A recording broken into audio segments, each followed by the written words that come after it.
Good morning student, class 11 Hindi अनिवार्य। पहली कविता हमने पढ़ ली थी पिछली वीडियो में, 11th आर्ट्स कॉमर्स साइंस तीनों। आज हम पढ़ेंगे वे आंखें, सुमित्रा नंदन पंत छायावादी कवि, इनके द्वारा लिखी हुई है। लिख देता हूँ यहाँ पे, छायावादी कवि का मैं बार बार जिक्र कर रहा हूँ भाई। वो जो छायावादी कवि है सुमित्रा नंदन पंत, इनके बारे में यहाँ पे ये छायावादी कवि।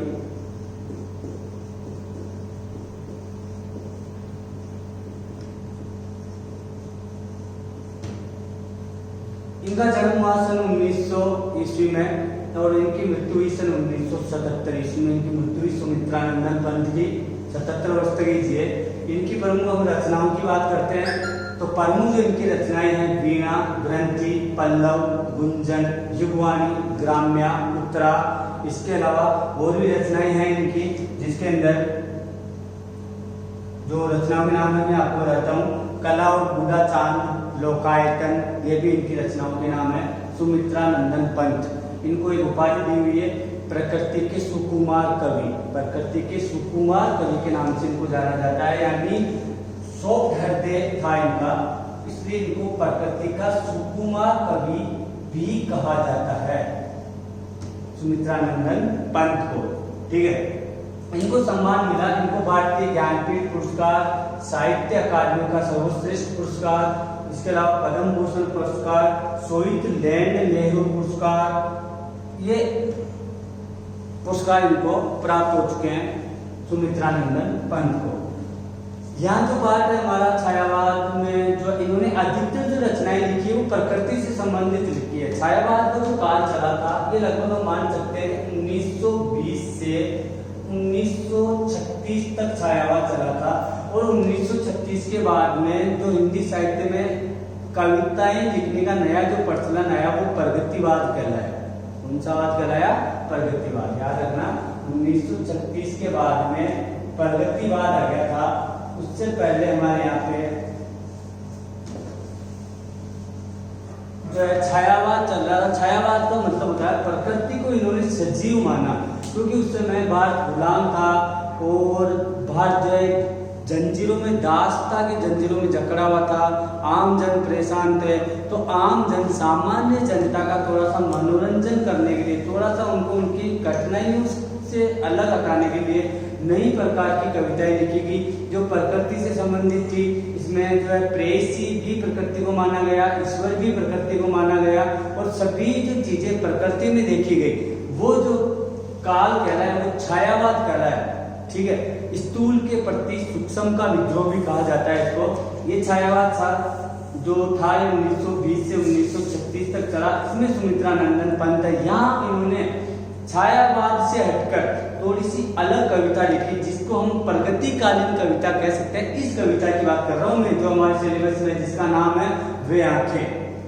ठीक है, वे आंखें जमींदार के द्वारा शोषण पीड़ित एक किसान की आंखों का यहाँ पे वर्णन है, और इस वर्णन को हम पढ़ेंगे कि किस प्रकार एक किसान की जो आंखें हैं वो एक निहारती है प्रकृति को, एक बारिश का वो इंतजार करती है, शोषण से वो पीड़ित होती है आंखें हैं, और उन आंखों में क्या स्वप्न होते हैं, क्या उनकी आशाएं होती है, ये हम इस पाठ में जो है वे आंखें पाठ में हम पढ़ेंगे। तो वे आंखें, सुमित्रा नंदन पंत छायावादी कवि, जन्म मृत्यु और इनकी रचनाओं के नाम और इनका ये सम्मान।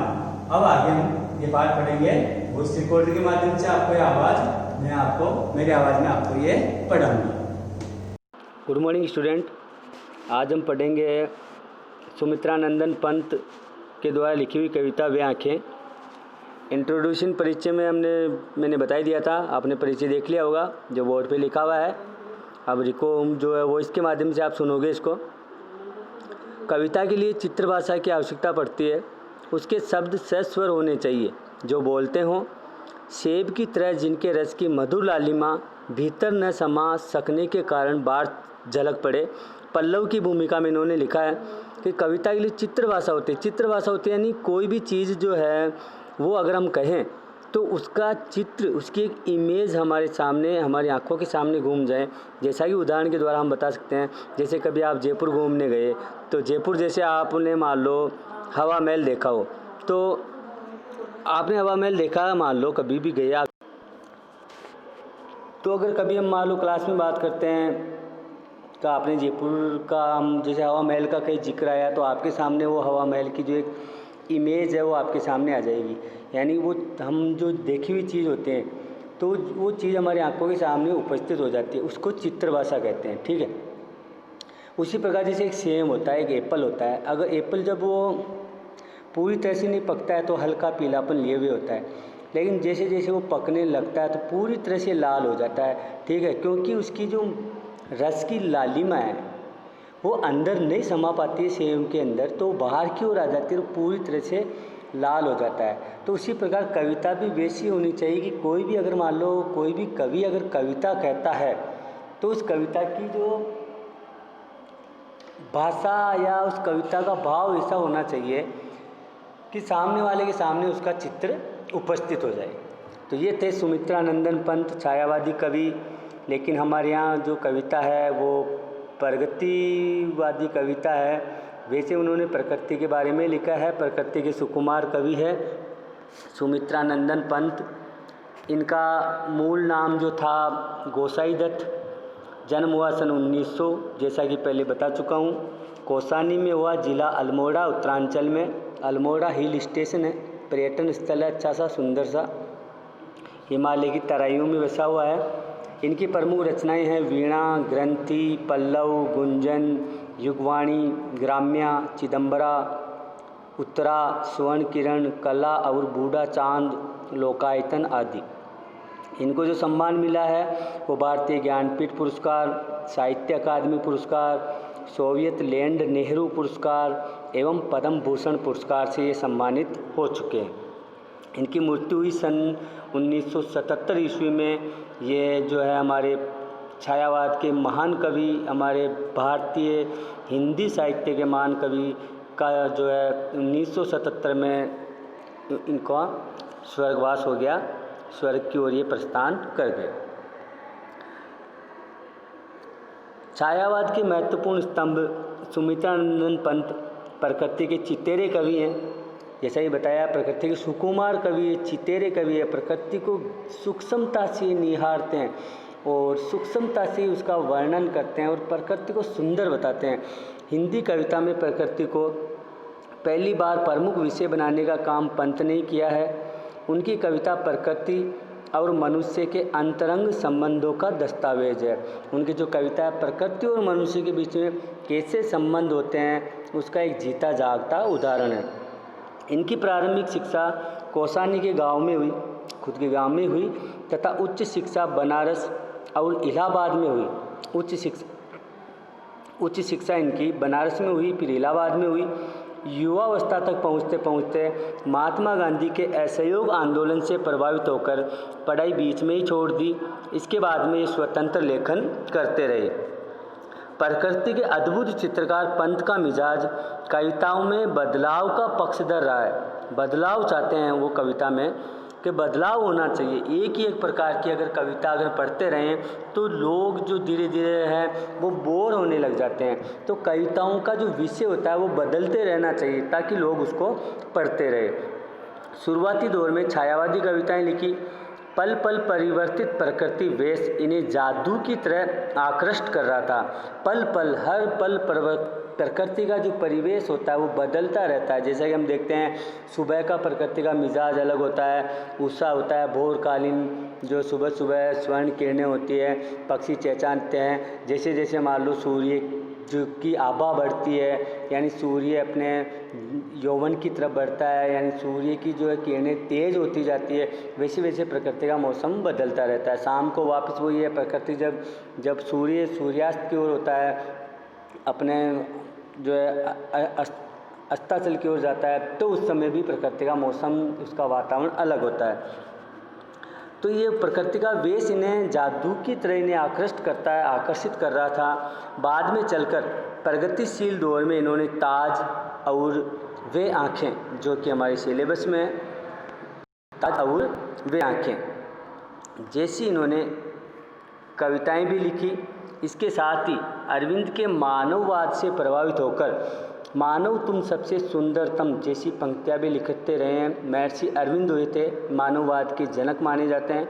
मनुष्य को उन्होंने सर्वोपरि बताया था और उससे प्रभावित होकर इन्होंने भी कहा कि मानव तुम सबसे सुंदरतम, मानव तुम प्रकृति के साथ साथ भगवान की सबसे अद्भुत और सबसे जो सर्वश्रेष्ठ रचना है वो है मनुष्य।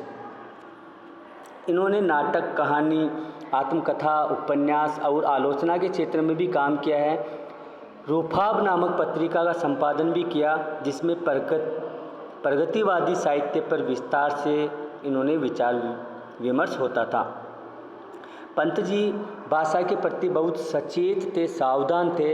इनकी रचनाओं में प्रकृति की जादूगरी जिस भाषा में अभिव्यक्त हुई है उसे स्वयं पंत चित्र भाषा कहते हैं। चित्र भाषा मतलब बिंबात्मक भाषा इसे बोला जाता है। इसकी वो संज्ञा देते हैं, बिंबात्मक भाषा की ये संज्ञा देते हैं।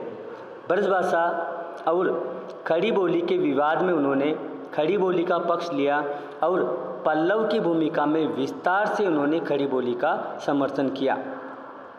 प्रस्तुत हमारे यहाँ पे जो कविता है, जिसे मैं पहले बता चुका हूँ, प्रगतिशील दौर की ये कविता है। इसमें विकास की विरोधाभासी अवधारणाओं पर करारा प्रहार किया गया है। युग युग से शोषण के शिकार किसान का जीवन कवि को आहत करता है। जैसा कि मैं पहले बता चुका हूँ, पहले इन्होंने जो कविताएं लिखी वो सब कविताएं कौन सी थी? वो कविताएं जो थी प्रकृति से संबंधित कविताएं थी। प्रकृति जितनी भी है उसको सजीव बनाकर वैसी उन्होंने कविताएं लिखी। लेकिन ये हमारे सिलेबस में वे आँखें प्रगतिशील कविता है। इसमें किसान के बारे में कहा गया है कि युग युग से किसान का बेचारे का शोषण होता रहा है। दुखद बात यह है कि स्वाधीन भारत में भी किसानों को केंद्र में रखकर व्यवस्था ने निर्णायक हस्तक्षेप नहीं किया। भारत जब आज़ाद हो गया 1947 में, तब भी किसानों को केंद्र में नहीं रखा गया। उनके बारे में ज़्यादा निर्णय, ज़्यादा कानून नहीं बनाए गए। किसानों को उन्हीं के हाल में, उन्हीं की दशा में, उन्हीं की अवस्था में, वो दयनीय अवस्था में वैसा का वैसा छोड़ दिया गया। एक जो है स्वाधीन भारत में सपने देखे गए, लेकिन वो सपने जो विकास के नए सोपान तय किए गए, वो सोपान तय किए गए, उद्योग धंधों को बढ़ावा दिया गया। बाकी दूसरी जो पाश्चात्य संस्कृति को अपनाया गया, बाकी चीज़ों पे, बाकी क्षेत्रों में जितना बल दिया गया, जितना विकास किया गया, जितना बाकी क्षेत्रों की ओर ध्यान दिया गया, उतना किसानों की ओर ध्यान नहीं दिया गया, उनकी ज़मीनों की ओर ध्यान नहीं दिया गया। कविता ऐसी दुष्चक्र में फंसे किसानों के व्यक्तिगत एवं पारिवारिक दुखों की परतों को खोलती है और स्पष्ट रूप से विभाजित समाज की वर्गीय चेतना का खाका प्रस्तुत करती है। तो ये कविता है जो है एक समाज की विभाजित समाज है, जहाँ एक तरफ अमीर है और एक तरफ गरीब है, उन दोनों के बीच की खाई को दिखाती है ये कविता, और उनके बारे में एक वर्गीय चेतना का एक खाका हमारे यहाँ पे प्रस्तुत करती है। ये कविता है हमारे वे आँखें, किसानों के शोषण के बारे में। यहाँ पे जो है हमारे प्रकृति के चितेरे कवि सुमित्रानंदन पंत, इनके द्वारा लिखी हुई कविता में आ जाइए आप। वे आँखें, अंधकार की गुहा सरी की उन आँखों से डरता है मन, भरा दूर तक उनमें दारुण दैन्य दुख का नीरव रोदन। अंधकार की गुहा कहते हैं गुफा को, अंधकार के गुफा के समान उनकी आँखें हैं और उन आँखों से जो है मन डरता है। कवि कहता है कि उनकी आँखें अंधकार में डूबी हुई आँखें हैं किसानों की, और उनकी आँखों को देखकर उनमें हमें डर लगता है, क्योंकि उनमें दूर तक उनमें दारुण करुणा भरी हुई है। एक जो है ऐसा माने कि मतलब दर्द भरा हुआ है उनकी आंखों में। दैन्य दुख का नीरव रोदन, दैन्य यानी विशाल दुख है, और वो लगातार उस दुख को अपने आंसू के माध्यम से प्रकट करते रहते हैं, और उन आँखों को देखकर जो है हमें डर लगता है। आगे देखिए, वह स्वाधीन किसान रहा, अभिमान भरा आँखों में इसका, छोड़ उसे मझधार आज, संसार कगार सदृश वह किसका। वह स्वाधीन किसान रहा, वह किसान जो था स्वाधीन था, अपने आप पर निर्भर था, उसके आँखों में अभिमान भरा हुआ था। अभिमान यानी गर्व भरा हुआ था। यहाँ अभिमान का मतलब घमंड नहीं है, यह अभिमान का मतलब गर्व है। उसको अपने पशुओं पर गर्व है, उसको अपने खेतों पे खलिहानों पर गर्व है। और वो जो किसान था, वो किसान जो आज जो है दयनीय दिशा से गुजर रहा है, आज उसको छोड़ उसे मझधार, यानी मझधार कहते हैं बीच में, न इस किनारे न उस किनारे, बीच में उसको छोड़कर संसार कगार सदृश वह किसका। संसार उसको मझधार में छोड़कर खुद किनारे पर आ गया। सदृश का मतलब होता समान, और कुछ किनारे के समान आके बैठ गया संसार, और उस किसान को मझधार में छोड़ दिया गया, उसको वहीं बीच में ही छोड़ दिया गया। आगे देखिए, लहराते हुए खेत दृगों में हुआ बेदखल वह, अब जिनसे हंसती थी उसके जीवन की हरियाली, जिनके तन तन से। जिसकी आंखों में वो खेत लहराते थे, जिस किसान की आंखों में खेत लहराते थे, अब वो उन खेतों से क्या हो चुका है, बेदखल हो चुका है, उसको वहाँ से निकाल दिया गया है।